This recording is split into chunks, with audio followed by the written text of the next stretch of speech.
Dans ce cours, on va s'intéresser à la proportionnalité. Qu'est-ce que c'est que la proportionnalité? Eh bien, c'est tout simplement lorsque deux grandeurs sont reliées par un nombre. Par exemple, imaginons qu'une automobiliste va de Marseille à Paris. Et on sait qu'elle met en moyenne 1 minute pour parcourir 2 kilomètres.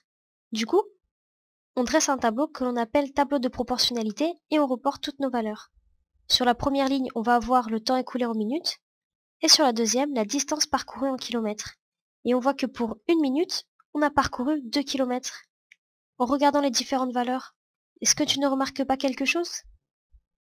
Eh oui, pour passer des valeurs de la première ligne à la deuxième, il suffit tout simplement de multiplier par 2.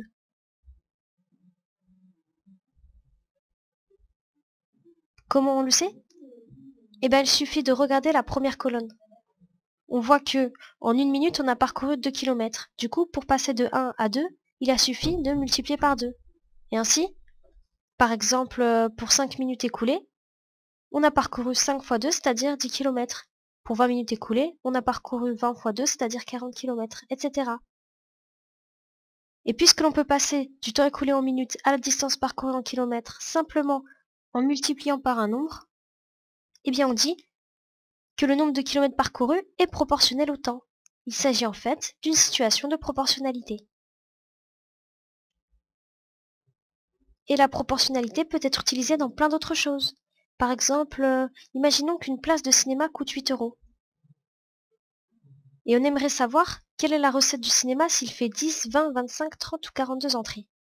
Et bien pour ça, on redresse un tableau de proportionnalité. Sur la première ligne, on va avoir le nombre d'entrées et sur la deuxième, le prix payé en euros. Et on constate que pour passer de la première ligne à la deuxième, il suffit de multiplier par 8. Et oui, si on regarde bien la première colonne, on voit que pour une entrée vendue, on gagne 8 euros. Pour passer de 1 à 8, il faut multiplier par 8. Du coup, si le cinéma a fait 10 entrées, il va gagner 10 fois 8, c'est-à-dire 80 euros. S'il a fait 30 entrées, il va gagner 30 fois 8, c'est-à-dire 240 euros. En fait, pour connaître les réponses, il suffit de lire les valeurs dans le tableau, tout simplement. Mais attention, la proportionnalité peut être utilisée dans les deux sens. Par exemple, à partir du prix payé, on peut obtenir le nombre d'entrées. Imaginons que l'on veuille savoir combien de personnes ont assisté à la séance, si la recette est de 16, 80, 200, 240 ou 336 euros. Là, on nous demande, à partir des valeurs de la deuxième ligne, comment on fait pour obtenir les valeurs de la première ligne.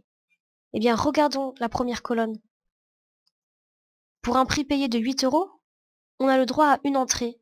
Pour passer de 8 à 1, il suffit tout simplement de diviser par 8. Ainsi, grâce à la proportionnalité, on peut passer du prix payé en euros au nombre d'entrées, tout simplement en divisant par 8. Et par exemple, si la recette est de 200 euros, le cinéma a vendu 200 divisé par 8, c'est-à-dire 25 entrées, etc.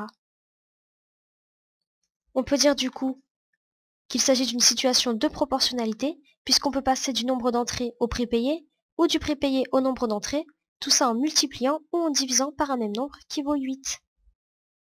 Et c'est parce que ces nombres sont proportionnels que l'on peut passer d'une valeur à l'autre. Et voilà, à présent tu sais tout sur la proportionnalité.